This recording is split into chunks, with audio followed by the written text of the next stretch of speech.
2. A Cutting by Bradbury. During the whole of a dull, dark, and soundless day in the autumn of the year, when the clouds hung oppressively low in the heavens, I had been passing alone, on horseback, through a singularly dreary tract of country, and at length found myself, as the shades of evening drew on, within view of the melancholy house of Usher.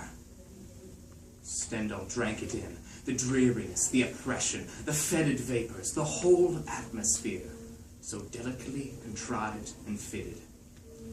The house of Usher, planned, built, bought, paid for. Wouldn't Mr. Poe be delighted? Of course. How could anyone remember blessed Mr. Poe?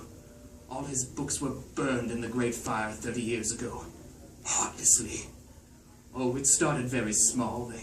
There was always a minority afraid of something, afraid of the future, afraid of the past, afraid of the present, afraid of themselves and shadows of themselves.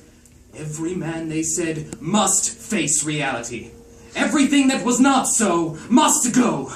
So they lined them up against a library wall one Sunday morning and shot them down and burned the paper castles and the fairy frogs and the old kings and the people who lived happily ever after. For of course it was a fact that nobody lived happily ever after, and once upon a time became no more. Listen here, he said, looking toward unseen rockets. I came to Mars to get away from you clean-minded people, but you're flocking in thicker every day. So I'm going to teach you a fine lesson for what you did to Mr. Poe on Earth. As of this day, beware! The House of Usher is open for business! A great church bell rang. The guest rockets were arriving. Smiling, he went to greet them.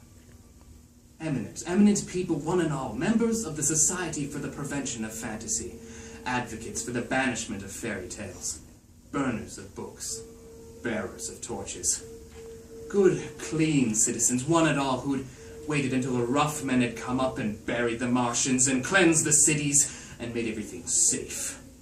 And then with everything well on its way to safety, these spoil funds came now to set up their moral climates and dole out goodness to everyone.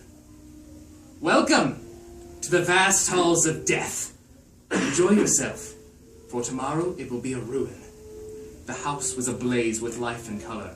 Through the rooms the guests ran drunk at last among the robot fantasies, amid the dormice and mad hatters, the trolls and giants, the black cats and white queens, and under their dancing feet the floor gave off a massive, pumping beat of a hidden and telltale heart.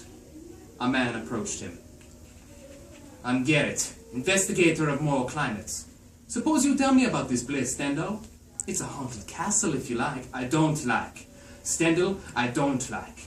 The sound of that word, haunted. Simple enough. In the year of our Lord 2005, I have built a mechanical sanctuary. In it, copper bats fly on electronic beams, brass rats scuttle in plastic cellars, robot skeletons dance, robot vampires, harlequins, wolves, and white phantoms, compounded of chemical and ingenuity, live here. And that's what I was afraid of. I'm afraid we're going to have to tear your place down. I'd have come sooner, but we at Moral Climates wanted to be sure of your intentions before we moved in.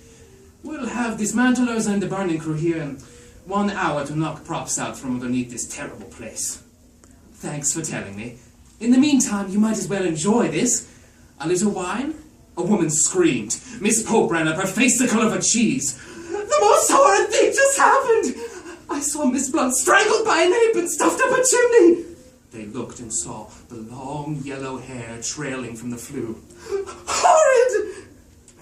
Miss Blunt!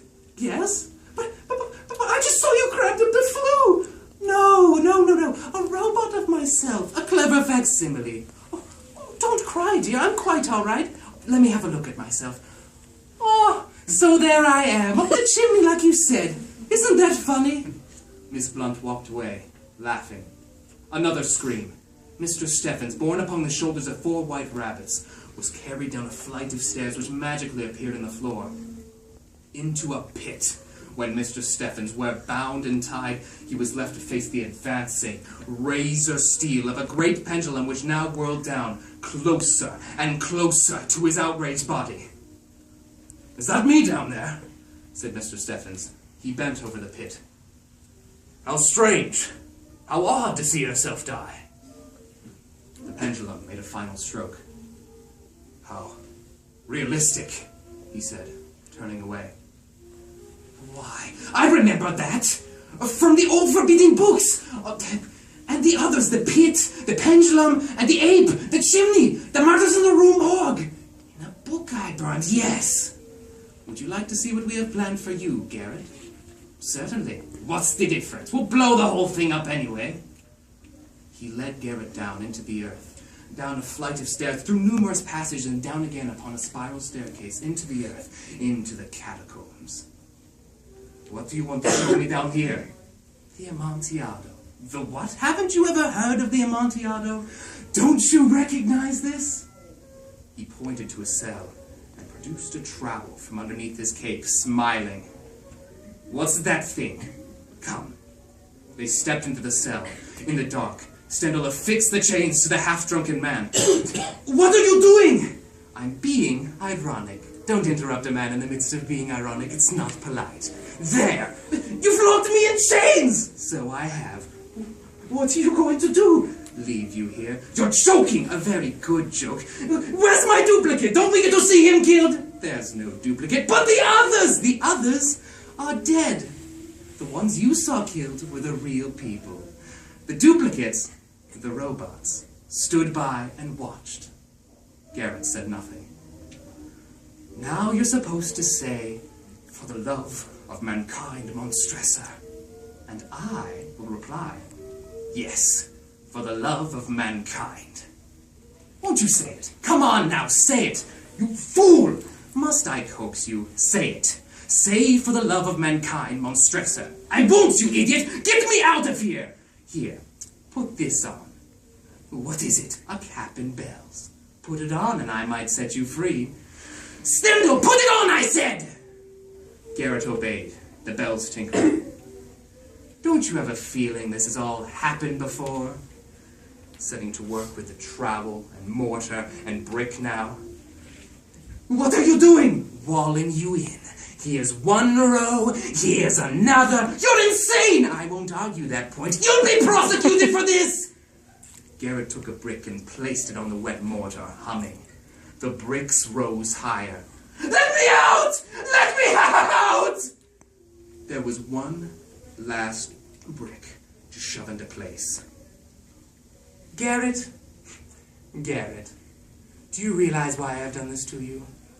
It's because you burned Mr. Poe's books without ever really reading them. You simply took other people's advice that they needed burning. Otherwise, you'd have realized what I was going to do when we came down here a moment ago. Ignorance is fatal, Mr. Garrett.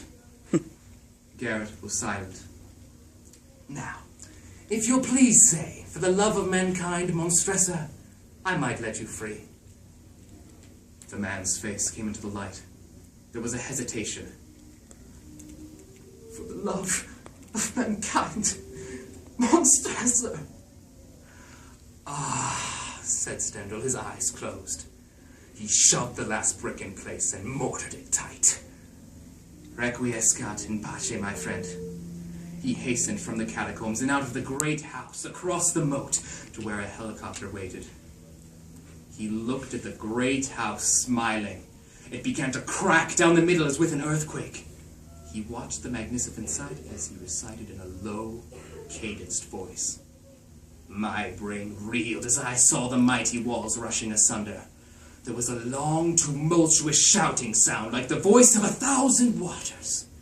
And the deep and dank tarn at my feet closed sullenly and silently over the fragments of the house of Usher.